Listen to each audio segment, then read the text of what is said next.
walk in, like, we're definitely more hospitality focused. We definitely nerd out behind the bar about coffee, but we kind of keep that between ourselves. We want to meet people where they want to be met. We're not trying to like teach people lessons. It's not 2012 anymore. We're like snobby baristas are like trying to like educate people. So we really try to focus more on hospitality. There's such like a disconnect from, you know, the farmer growing the coffee to it coming here to the United States. There's not really an in-between. And so it's kind of our job to connect the dots. So that's like really important for us too. If we have a coffee on bar that has like a story behind it, and you know, we tell people, you know, why we bought this coffee, like people are going to be more drawn to that rather than just like, oh, this coffee tastes like blueberries. It all comes into play. Like, I'd rather buy a coffee of, like, we directly bought this coffee from this woman that's been working her farm for the last 75 years, and it's her and her daughter that, you know, work it, and we've been to the farm. Like, obviously you're going to be like, cool, like, I want to like make that connection. You know what I mean? We try to feature more kind of elaborate, fruit-forward coffees on pour over. Just since we're brewing it by the cup, we've got a little bit more control on it.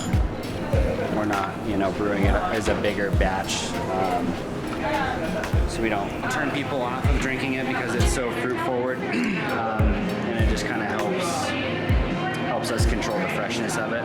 Try to buy coffees that we know that we can have a close, intimate relationship with the farmer. We don't have that with every single coffee that we buy, but this one in particular we do. So this is a cool coffee also because of that. And it also tastes amazing, obviously, but we definitely buy a lot of Colombian coffees. We like Peruvian coffees. We really like Kenya, Ethiopia. Those coffees are very vibrant, have consistent flavor profiles, can be very floral, can be berry forward, which is cool.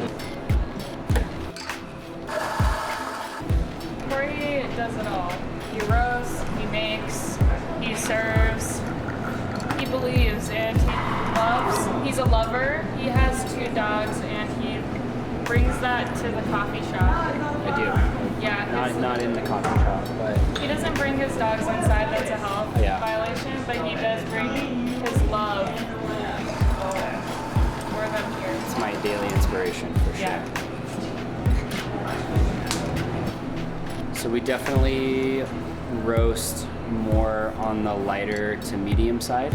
Depending on where the coffee comes from, we'll either roast for more acidity and fruit, or we'll roast for more balance and sweetness. For South and Central American coffees, those coffees tend to be more chocolate forward and have a lot more balanced sugar and sweetness compared to African coffees. Even different varietals of coffee species will have more fruit forward characteristics, will be more floral and bright.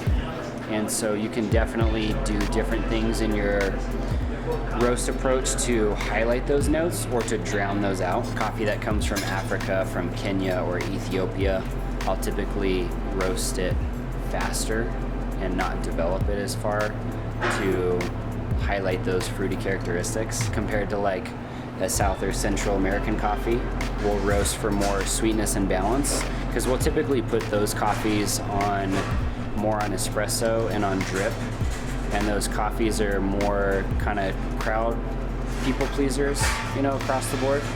We do a lot of training with espresso, with brewing coffee, talking about the coffees that we get, and if people want to like ask questions and go down that rabbit hole, we're more than happy to do that. We just want to like stoke people out on what we do it well, and not like vibe anybody out, you know.